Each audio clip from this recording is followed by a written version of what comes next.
Hey guys! So today's video is a little unplanned. I know I said my next video would be about bugs, and that is coming, I promise, but you know me, I like to research and then gather all that I found and then research it some more before I give you the information, just to, triple check that I'm giving you the best and most current information that I have and that I can find. So that is coming, I promise. But I got a little excited to share this today because I had shared a picture of my Calysa that I gave a big haircut to. And it's this one right here. So before I had just neglected pruning it for like way too long. It just got out of hand. I mean, she was about this long, and the bottoms were great, but the whole space in between, it was just dead, lanky stems like this. So I gave it a cut. I put most of them into this pot, and she's doing lovely. Like, a lot of them are already starting to trail, and she's super full. They're just happy, and she's doing great. And there's lots of new little baby growth in from where I cut it down to the roots. I don't know if you can see those back there, but she really is fantastically happy. So she's doing great. And then the extra little pieces of cuttings I put into this little tiny pot, and it is also doing quite well, and getting pretty long in a few of those spots. And it was just a couple weeks ago, I think. What's that? I can't keep track of time very well. Like, I'll say it's a week and it's been like 4 years. I don't know, but not that bad, but pretty close. But I do think it was only about a week or two ago that I did that. So they're doing really well. And I posted pictures of the big collection of the empty bare stem area. And I thought, instead of throwing it away, I was going to do a experiment on propagating it. So I did 2 methods, and I put some, just kept the stem long, as you can see, and put them in water. And then I kept a couple long, but for the most of them, cut them up into smaller node sections and put them in soil, and they're both doing awesome. I was really excited. I looked close yesterday, and I think I counted 9 little growth points on this guy, and they're so tiny. I don't know if you'll be able to see them there, but I always feel silly doing the hand behind me. Honestly, it does help it focus because it like blocks my face. But see those tiny little all over. I think there were 9 in there, so I'll get a good picture of it and post it. This one here on the edge is the biggest so far. So it's doing great. I mean, yeah, it's got 1, 2, 3, 4, 5, 6, 7, 8, wow, 9, 10, 11, 12, 13, 14, 15, 16. 16. I was way off when I said 9. 16. And most of them are like tiny little green spots. But it's a leaf. I mean, that's a little baby leaf coming out there. But there's 16 of those in there. So it doesn't look like much now, but it definitely is alive, and it's growing, and it's coming back. So I'm pretty excited about that. And then the ones in water, honestly, you can hear my kids giggling. They're having a great time. This one in water kept long. They're doing really well too. They're actually further along, I would say, in size, but not as many growth points that I see. Well, 1, 2, 3, 4, 5, 6. Yeah, 7. So only 7 growth points, but they're all a little bit bigger, like this one here. So, and then this stem's got 2 green points coming out there. This one's got 1 right there. And then I don't even know if you'll be able to see that, but the roots are doing fantastic. I mean, this root is at the width of the bottle. So honestly, they're both doing really well. I'm surprised. I wasn't sure how well, that bare middle part of the stem, so obviously no roots at all, and no leaves. I mean, you can see what it looked like before. It's just this long, gangly assumingly dead looking piece of stem.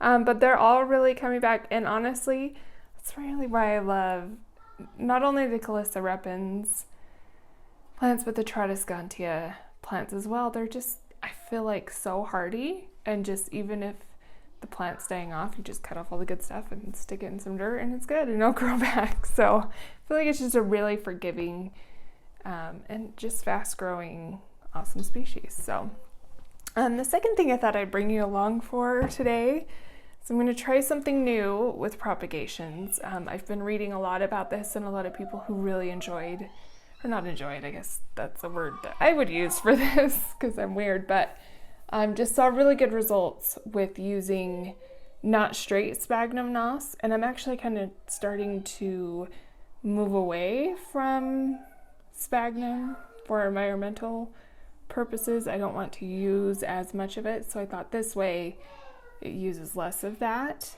and people were saying it works much better. So I thought, and actually what spurred it and looking into it is that my gloriosum that I chopped, which is really hard for me to do, I don't know why, I think just because this plant has my heart, and I was so worried to kill it or something, I don't know. But so the big one behind me, I actually, you know what, I'll just show you because she's right here anyway. Oh, hopefully don't knock anything over. So she was just really unruly, like growing so far. The stem went clear out over the pot and hung clear down, so it was really hard to like contain her, which was originally what led to the the cut, because I needed to repot her in a bigger pot, and I couldn't even get her in the pot because the stem was so long, which is how they grow in nature. They kind of are a vining philodendron that grows along the ground, and then roots into spots, which I don't know if you'll be able to see on here, but I don't know if you can see that growth point right. Okay, I can't even tell where I'm at. Right there. There's a big like white spot. This I put Kiki paste on yesterday, and it's already growing, which is pretty cool. And then I noticed, so this is the original rooted area, and I kind of just tucked the other side down in the dirt, thinking that it would maybe root and grow another growth point from there instead of keeping vining. It would kind of keep it, contained within the pot. And it is. It rooted like in a couple days, because when I pulled it out, its roots are like this long. So, and then I'm looking at the one in moss, and it's, okay, sorry about that, my phone died, but we're back. So I was just saying the big one's doing great, but I pulled out the one in moss, and it's not really doing a whole lot. So that's what led to researching alternatives to rooting, not just in soil, Anyway, so the point is, I found a lot of people who use sphagnum mixed with perlite, bark, worm castings, charcoal, just kind of like a soil mixture, additives, but without the soil. So mixed into the sphagnum just to give it a little bit more hardiness, I would say. I don't know the word you would say to, just something a little more akin to soil than just straight moss. So what I have here is actually a rooting mixture from Floriculture Supplies, and I'll tag that below. And it's their Hoya rooting mix, and I love it. I had one Hoya that sadly out of nowhere it was doing great, and then all of a sudden it had root rot or root death. It didn't even really look like root rot. They just died. I don't know. But I cut it and put it in that, and roots grew like within a day. It was crazy how fast and how quickly they rooted. And also Homestead Brooklyn had a video about Hoya linearis and how it's a struggle to root that one, and I've heard a lot of people that struggle rooting that. And actually Christine from Christine Loves Plants, I think is her name. Sorry, Christine, if I didn't get it right, I'll make sure I have it right in the description. But she was so kind, and she gave me a linearis cutting and told me she had found, that's who I found out about this mix from, and the supplier, and it rooted up in that perfectly fine. So it's got lots of little roots. Why don't I, again, I'll just show you really quickly.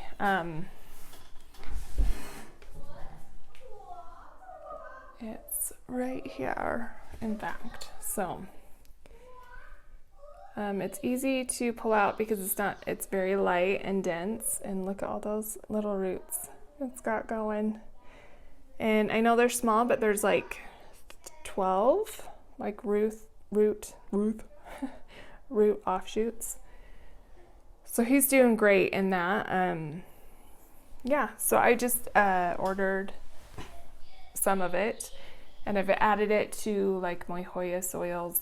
It's got cork, leca, just a lot of really good things in it. I like it. It's just a nice mixture I found. So anyway, that's what I'm adding today. I have that mixture, worm castings, and some extra pumice and charcoal. So this is what it looks like. It's just like not much, it's not really soil by any means. It's just very chunky. So what I'm gonna do is take out these 2 cuttings, and I'm gonna mix the moss with this. He's got a little bit of change. So exciting when you're rooting stuff. So I'm gonna add the moss, it'll come out, to this mixture, and we'll kind of just keep a log of how it goes. And that's kind of why I wanted a video, is to show how it's doing now, and then we'll see the progress. So it's been in this, I'd say at least a month, maybe even more. And it does have some progress. So we have a root here. See that cute little root? And that's sphagnum. But this is a root right here, that tiny cute little thing. That is also a root. It's hard to see. Sphagnum looks a lot like roots. It's super tiny, but see this growth point coming right here. There's a big growth nub, and then that root right there. So it does have some progress. It's not completely void of progress, which is good.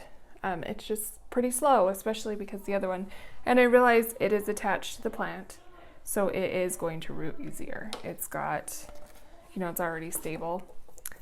But this little guy does not have as much progress, which is interesting because it was a top cutting, and normally top cuttings are the best for rooting. He actually really doesn't have any new root growth. All of these were there before. There's really no like new, like those are the pink, fleshy, healthy new roots. These are not. It does have, when I said, oh, there is a little progress, it's that little growth point is popping out a teeny bit, but that's all that's really happened. So I'm hoping with trying this new method of mixing these together will give us a little bit more progress. So I'm going to do that, and I'll repot it, and then I'll come back.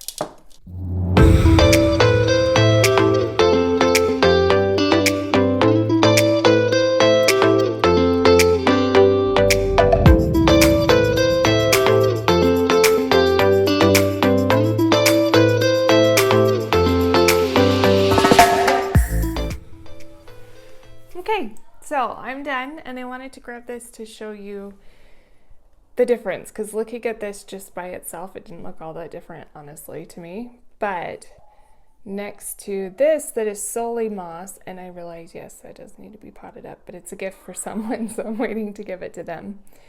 But you can see just straight moss versus this, it does look a lot more like soil. So hopefully that helps, I guess, just mimic a better environment for it. Hopefully it gives it a little bit quicker results. Not that I'm rushing it. She can take her time. She's doing fine. But I was interested to see the difference. I always enjoy experimenting and seeing what works and what doesn't. And I realized, what works for me might not work for everyone, and vice versa, but why not try it? That's part of the fun of plants, is to experiment and have fun. So we'll see how she does. Hopefully she does well. And I don't know if you noticed in the zip through, but I had planted the node sideways, the little mini one, and that's how I had it in the moss. And then I realized, like, that's kind of dumb, because I don't know, I figured maybe I'll just try it with the growth point up, because that way if it starts to grow, it'll grow up instead of having to make its way out. I don't know if that'll make a difference, but anyway, I went with it. So this made it super dry, so I'm going to give it a good watering with some newt water. I talk about newt all the time just because I really love it. And yeah, that's about it. The one thing I do recommend with all sphagnum propagations is to watch your watering amount. If there's water pooling at the bottom, it's going to probably cause rot issues. You want it moist, but not soggy. So, but I've talked to a few people who have not had success with sphagnum, and when we talked back and forth about what was going on, that's what we found out. It was just too wet. It holds moisture really well, so you don't, like, if you squeeze it and water's dripping out, it's too wet. Not if you're like squeezed tight, but like give it a good snug, firm handshake. And if water's running out, let that water run out, and then that's usually a good like generic moisture level in the sphagnum. If you're squeezing it and water's pouring out, it's too wet. And then you're going to have a higher chance that it's going to rot those nodes, especially with plants that are more prone to rotting. Yeah, so hopefully that was helpful in some kind of way, or at least entertaining, or I don't know, just thanks for being here. Thank you for watching, and we'll see you guys next time. Bye.